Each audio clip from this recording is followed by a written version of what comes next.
tisk, tisk, tisk, tisk, tisk. So today in this video, we are gonna be talking about 5 brands that have been caught copying. And now I say allegedly because, you know, they just have such striking similarities that we can't really look past it. Something's going on there and I wanna talk about it. And don't you worry, my little fellow pony boo-boos. I have a lawsuit to talk about because I know you guys love your litigation. So one of these do involve a lawsuit, which is super fun. Now, I'm not talking about dupes here. I'm all for a good dupe. If you've been on my channel for any length of time, you would have seen some different drugstore and affordable dupes. That's one thing, I think, in my opinion.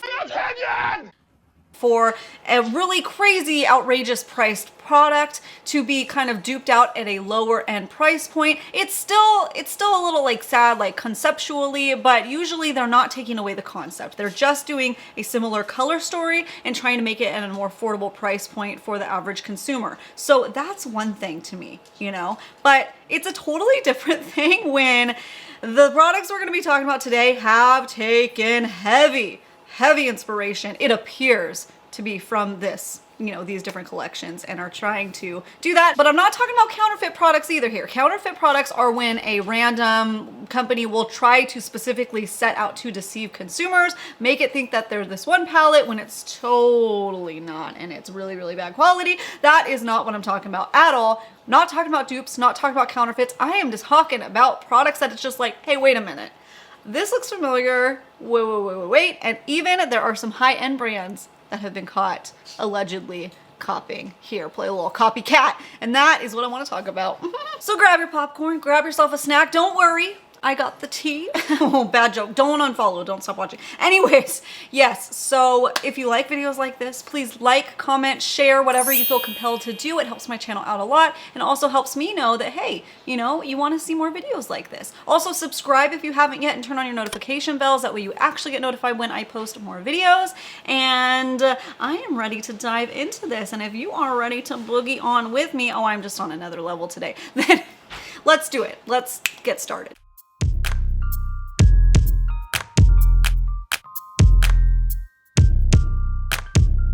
Okay, are you guys ready for this one? Okay, buckle up, buttercup, because this is the product that inspired me to do this video because it still blows my mind, okay? And all of these are alleged, all right? So use your discretion, decide for yourself if you think the inspiration was specifically taken from it. But first one up, we got the Huda Beauty New Nude Palette and the Beauty Creations Tease Me Palette. Now, this is not the way that you might think if you don't know about this. Beauty Creations Tease Me Palette actually came out first. It came out in 2017 around October, and then the new Nude Palette launched in November of 2018. So this one's crazy because to me, the concept is really what was, you know, looks like was inspired by, appears to be, in my opinion. So the concept for both of them are flirty, sexy, kind of naughty, right? You got the new nude, tease me. So here's the packaging.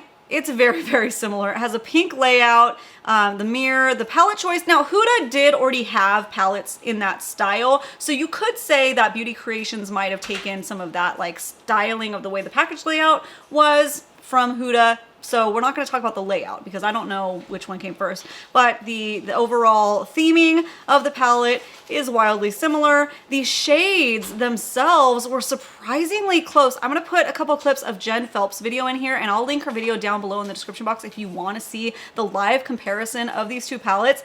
They were really close as far as swatches go. Now, of course, the Huda Beauty palette has that weird creamy concealer shade in there that, in my opinion, is totally pointless. It doesn't work really well. Beauty Creations doesn't have that. And of course, the Huda Beauty palette is just more texturally different. Like you have the marbling of the shades, but overall, like the swatches came out way closer than I thought that they would. So thank you so much, Jen Phelps, for doing those swatches because whoa, they have a lot of similarities, but it doesn't stop there. The shade names themselves both have that flirty, naughty kind of shade names. Oh my goodness, it's crazy. So to me, it's just weird. You know, it's weird if Huda Beauty, the company, did set out to copy an affordable brand.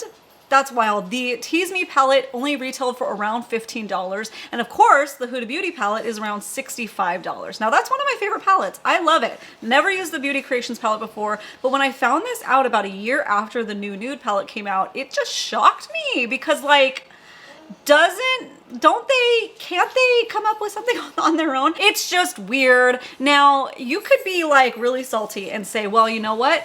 Huda Beauty gets duped out all the time and they're just kind of like sticking it to them, you know, like, oh, you're gonna dupe me, I'm gonna dupe you. And the concept itself isn't like so far outlandish. We have a lot of companies that are doing like the flirty, sexy, you know, but that was Huda's first round of like really risque. Because before this one, of course, we had the Rose Gold palette and then the Desert Dusk palette. So those ones, they had that same layout I was talking about, but they weren't as risque. So, and I remember this launch for the new Nude being really big. Use your own judgment, decide for yourself. I don't think we'll ever really know if they went out to set like specifically to do something similar. Like if they knew about it before, it could have just been really random, but it's like, it's really close to me. Like it's wild, and for me it's crazy for a cheaper brand to kind of be duped out to high end. So what do you think of that? Like, is it all fair, you know, all's fair in love and war? What do you think? Let me know down below if you think some little inspiration was taken. Now on to the next. Let's talk about Crayon Case's Office School Supply Theme Makeup, which launched in 2017, and then the collab that happened between Sephora and Moschino in 2019, 2 years later. Now, one could say, hey, office supply theme, you know, everybody thought of highlighter as a highlighter stick, so that could have come about organically, but some of these products do look really similar. And then it's like, well, I mean, what else can you do with, you know, what is it? Like an eraser as a sponge is super cute, but it's just kind of sad. So the Office Case School Supply, they have the $6 eyeliner, whereas the eyeliner from the Sephora Moschino collab was $18. You have the $20 sponge from Sephora versus Crayon Case, which is $3, totally reasonable. And then of course the brush sets, which look like pencils.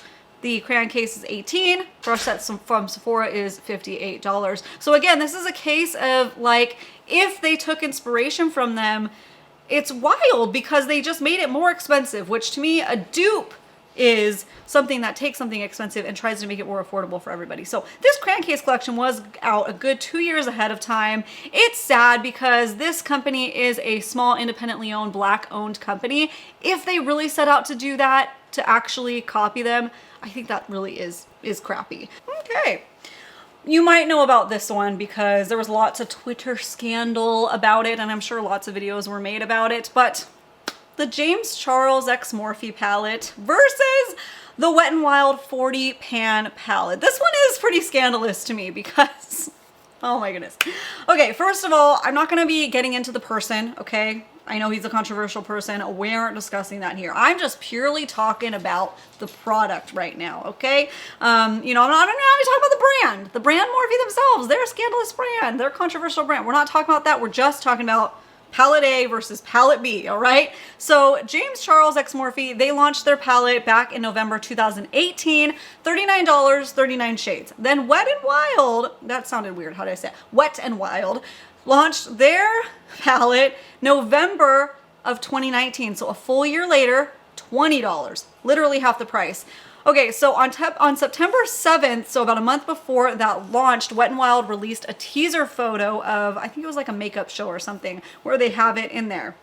Well, people started tagging James Charles right away, of course.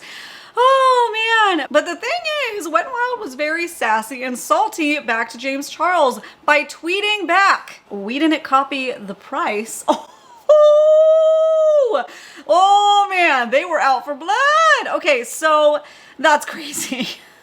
Then they actually tweeted back in another reply to James Charles on that thread that they have the same manufacturers, which is alluding to, it's just a stock palette. It ain't unique, honey. Like, move along. So, but that was really sassy. Like, they were ready to respond. They had their, you know, oh, we didn't dupe the price, everything else. Now, let's talk about rainbow palettes. Rainbow palettes are not like new. It's not new concept. It's not even a new concept to have like half neutrals, half rainbow. You have the Manny MUA palette that does that. that. I mean, I think it's been since, but the RawBeautyKristi palette did that. You have a lot of palettes that do that, and you have a lot of rainbow palettes in general. Morphe themselves actually had a rainbow palette. Let me find what one it was called. The 35B palette that they discontinued only a few months before this James Charles. So they knew that that might be a little too similar to James Charles. So we better, you know, we better pull it. Cause I remember people being really mad that that palette was pulled. So, you know, that's funny. However, I will say, in my opinion, the Wet n Wild,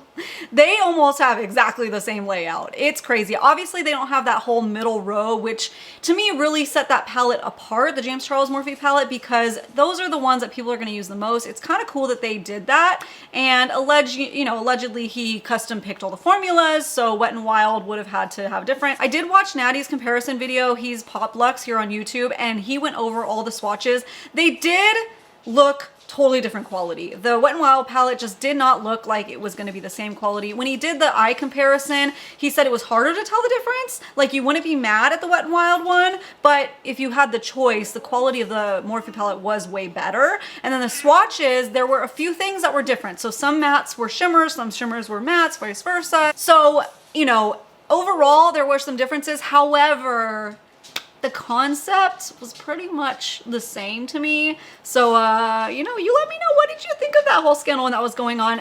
What I didn't like about it is all these other ones, like, I feel like maybe it's good or bad that they don't really comment on the possible copying, possible duping, but Wet n Wild, that was like, it was a little bit unprofessional, in my opinion, to be responding to do this. But at that time, like, that's how you stayed relevant, right? I mean, in a way, that's a way to stay relevant. That's a way of advertising. Would people have really paid attention to this palette had it just regularly launched? Well, probably, because all of us would have thought, hey, it's a dupe. But for them to kind of rile people up even more was crazy. And I mean, you saw both sides. You know, people were happy to have an alternative because they didn't want to support Morphe or James Charles, and they were happy to have the Wet n Wild alternative, which is a more affordable alternative, which is nice to have dupes, not only for price points, but for when you don't want to support a certain company or a certain person.